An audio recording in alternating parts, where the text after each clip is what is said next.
boo jëlee commune lu mel ni Mbane ci délibération et sécurisation foncière bi 56 villages jot nañu ay titres de délit ci biir 56 villages jot nañu ko ay titres de délibération ci lu ñu xayma ci lu toll 8849 hectares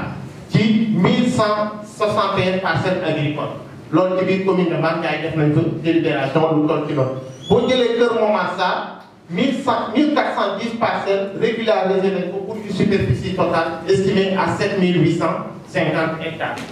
donc bu ñu gisee loolu PDIDAS mooy jàppale ci lu ñu woowee stratégie de sécurisation foncière bi ba ñu intégré ko mais gis processus de sécurisation foncière bi tamit am na ci lu ñu woowee effet pervers. effet pervers mooy li nga doon xaar nga ci doon am nga ci doon xalaat lu rafet nga am ci lu safaanoon loolu ndaxte ci sécurisation foncière bi am na ci yoo xam ne jàppale nañu ñu def sécurisation foncière. joxe ci ay titre d'affectation fekk ne balaa ñu ko doon def daan yeneen projet yu ñu amoon balaa PDIDAS yoo xam dañ ko délibéré woon mu indi xaw a indi ay jiixi jaaxal ci yenn gox yi ak ci yenn communes yi ñu ko doon jooyee. te loolu lu mu indi jamono ji tey mooy li ñu gis mooy boo demee ci communes yi dafa am ay bases de données sur le foncier yu différent parce que da ngay dem ci même commune nga fekk fa base de données bi nga xam ne depuis temps. avant MCA yi am na projet boobu PACR moo ko fa defoon base de données bi nekk fa nga ñëw fekkaat fa base de données boo xam ne base de données avec MCA la nga ñëw fekkaat fa base de données nga xam ne base de données PDIDAS te base de données yooyu yëpp ay information yu wute identifier ay suuf purger leen de leur droit ngir permettre commune bi des affectés suuf yooyu dafa ordre foncière commune yooyu dafa war a respecter suuf yi ci turu GIE bi nga xam ne ginnaaw bu mu nangoo jël xaaj ci suuf yi mettre ko à disposition d'un investisseur privé sur la base d'un cahier de charge. investisseur privé bi lu mu waroon def ci offre foncière mooy dafa waroon def aménagement yi ci war ànd ci PDIDAS ngir askan bi ñoom it ñu mun a liggéey xaaj bu des ci suuf si ñu mun koo liggéey. bu ñu xoolee offre foncière 5 mois yi ñu wax ne objectif départ PDIDAS moo nekkoon. fexe am 10 000 hectares waaye ginnaaw bu ñu ko càmbatee ci offre foncière bi PDIDAS nu mujjoon mobiliser mooy 7000 hectares la mujj donc offre foncière bu objectif PDIDAS amoon ak lu mu am na wuute na 3000 hectares donc am na une gamme de 3000 hectares en termes d'offre foncière mais même offre foncière yooyu mu am bu ñu jëlee en 2019. parce qu'au départ dem dafa am pour manquer na 3000 hectares mais bu ñëwee 2019 PDIDAS daf ne léegi man 2977 hectares rek lañ ciy aménagé même ci 7000 hectares yi daf ne 2979 hectares rek lañ ciy aménagé même ci 2979 hectares yooyu ba bu ñuy def enquête yi def sur le terrain luñ ci aménagé réellement on était à 1387 hectares. donc dañoo jógee 10 000 hectares ñëw 7 000 hectares ci 7 000 hectares yooyu ñu ne 2900 la ciy aménagé ñun bu ñu def enquête yi ñoom c'était à 1387 hectares donc egguñu sax 47% à la fin du projet parce que PDIDAS parce que ñun bu ñu def enquête bi terrain bi fekk on a fait l'enquête durant le mois d'octobre boobu fekk PDIDAS tëj na fin du projet bi jeex na ba gars yi dem. donc bu ñu xoolee objectif bu PDIDAS fixé woon au départ ak lu mu aménagé ñun bu ñu def enquête bi c'était uniquement à hauteur de 14% par rapport au objectif bu PDIDAS fixé woon au départ ak ñun bu ñuy def enquête bi fin projet bi le PDIDAS était à 14% en termes d'aménagement ci lu ñuy wax ak lu ñuy waxtaan ak askan wi dem ci GIE parce que lu ñu ko defee dañuy dem ci GIE bu nekk. nga wax ñu ñaata ngeen defoon offre foncière ak ñaata la ñu aménagé exactement à l'heure où on parlait. tout de PDIDAS tout de bureau foncier waaye bureau foncier yi ci tàmbali ba bokkul woon ci li nga xam ne PDIDAS waroon na ko def dañoo dem ba ci biir lu ñu bëggoon mënatuñ ko am ñu ne dañu teg bureau foncier yi bureau foncier yi nag luñ ci jublu woon ci PDIDAS mooy jàppale communes yi ñu mun a am équipement ak personnel boo xam ne da leen di jàppale ci gouvernance foncière waaye bureau foncier bi ñu ko tegee commune yu bëri ak maire yu bëri am na loo xam ne gënalu leen ci neexu leen ndaxte lu ñu leen waxoon départ ci lu ñu naan tabaxee bureau foncier nu mu ko defee ak lu ñu mën a def wuute na. beneen li tamit mooy système bu ñu doon travailler structure décentralisée yi mooy maanaam y avait pas une fluidité par exemple bu PDIDAS daan liggéey ministre structure décentralisée par exemple lu mel ni DRDR mu daan liggéey lu mel ni OLAF du ñu fexe créer un lien entre OLAF ak DRDR ci liggéey bu ñu bokk ak ñoom ñëpp ku nekk dañuy liggéey yoroon si côté loolu tamit seet lañ ko ci. leneen li ñu ci seet te ñëpp wax ko mooy projet bi dañ ko tëj te tàggoowuñ am na première prolongation ñu xaar mais buñ koy tëj fekk ñu bëri instant boobu la askan bi gënoon am yaakaar ci projet bi mooy lu olof jaay naan rek xalam demoon na bay neex ñu ne ko tippee. Je confirme li nga wax Alpha,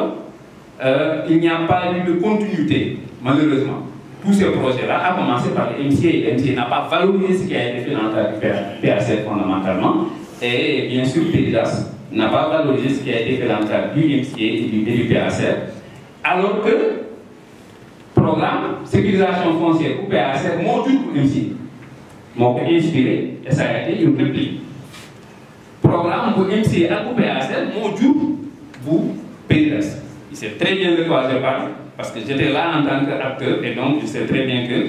Belé Modou Bi, business toujours business.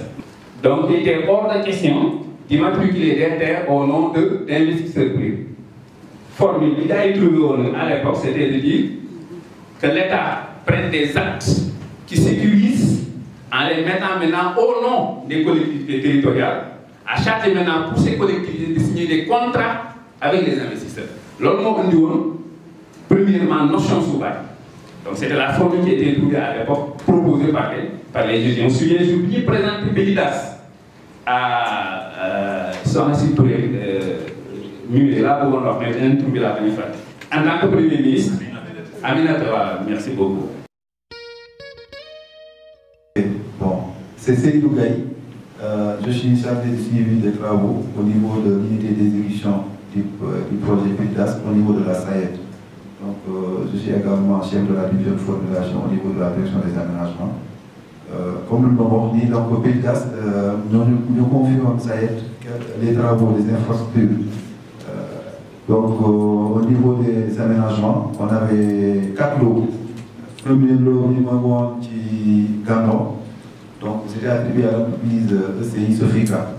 Moi aussi, mon lot pour mes côté, comment ça, côté Balé. Am na loo boo xamante ni Eiffage mooy loolu 2 moo doon côté Nit Mbaye ak Thiaré le troisième lot c'est dans la zone de Mbane donc nii la liggéey teeloon malheureusement ce qui a bloqué les travaux mooy non paiement des entreprises loolu vraiment mooy coow li parce que PDIDAS bu ñu ko arrêté au mois de juin donc banque dafa jëlaat xaalis bi yóbbuwaat ko. Comme on ne pouvait plus accéder aux ressources, l'État a monté leur engagement pour faire entreprise. Donc, pour tout à fait, situation au mois de juillet, chaque entreprise devait faire des comptes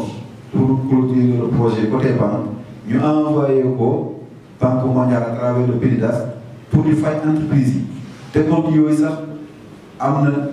une entreprise qui a été là, une entreprise attribuée de 3 côté banque, il y a une entreprise qui est Eiffage avec ECI, malheureusement, à tout le monde fait. Donc, l'État a monté un engagement, fait entreprise qui continuer. Jusqu'à ce jour, l'État de 1 franc entreprise, bon, c'est la réalité. Bon, il y a quand même des engagements. Ça y est, plus de ministère de l'Agriculture, pour rappeler que actuellement, il y a des entreprises telles que ECI, avec le lot 3 mois et groupement entreprise. Il faut dire ça, Sophie Cagnon, et nous avons comme failli les xaalis te aussi amuñu benn visibilité yi travaux yi donc nous devons continuer de financer à coût de milliards. Donc état bi leen yor rek dafa bëri ay milliards et aussi si nous n'avons continuer travaux yi noonu te xamuñu quand est-ce qu'on va ils seront payés donc ça pose un problème donc nous devons continuer travaux yi Eiffage moo jëloon moom engagement di continuer bon actuellement c'est pour le lot de côté Nit Mbaye ak Thiarim là vraiment les travaux sont bien avancés donc on a mis en œuvre pour côté boobu def réception Nit réception des travaux Nit yi bon on attendait juste le groupe de projet parce que procédure Sénélec pour raccordement daf jëloon temps. qui wax na dans les recommandations que intercommunalité bi am na solo trop que pour régler certains problèmes mais aussi il faudrait pas parce que ñun fii on a une conception de l'intercommunalité ma di c'est des intercommunalités de projet on a un tel projet nañ ko bokk ñu déggoo si loolu mais ça bu projet bi jeexee rek on trouve plus la nécessité de parler d'intercommunalité alors que l'intercommunalité dafa war a nekk une réalité et cette réalité là il faut institutionnaliser l'intercommunalité mu nekk une intercommunalité de tact plutôt ou d'intercommunalité de projet. Et ça, au Sénégal, on en parle beaucoup, mais en général, parce qu'il n'y a pas d'éléments juridiques qui permettent de parler d'intercommunalité. Il faut qu'on en avance, parce qu'on en a besoin. Si nous devons faire intercommunalité, nous la neexee. leeral rek yoo xam ne di wane ne que PETIDAS am na lu mu jot a liggéey am na lu des waaye ubbi na ay yeneen bunt yoo xam ne yaakaar nañ ne aussi communes yi nga xam ne ñoo taxawaloon PETIDAS doon ko doxal ñoom it war nañ ci mën a jëriñu te société civile également di fésal ne moom it fu mu toll fas yéene na gunge comme ni ko defee woon ci PETIDAS gunge képp koo xam ne mooy collectivité territoriale communauté locale pour que ñu mën a jëriñoo en tout cas programme yooyu nga xam ne état du Sénégal moo ko jël muy ay financement yoo xam ne ñun ñoo ko war a rembourser encore parce que c'est des financements remboursables te ñun ñi fi nekk tey ak sunuy doom ëllëg ñoo ko war a rembourser kon nag li nga xam ne yaa ko leb buñ koy jëriñoo war nga cee taxaw bàyyi ci sa xel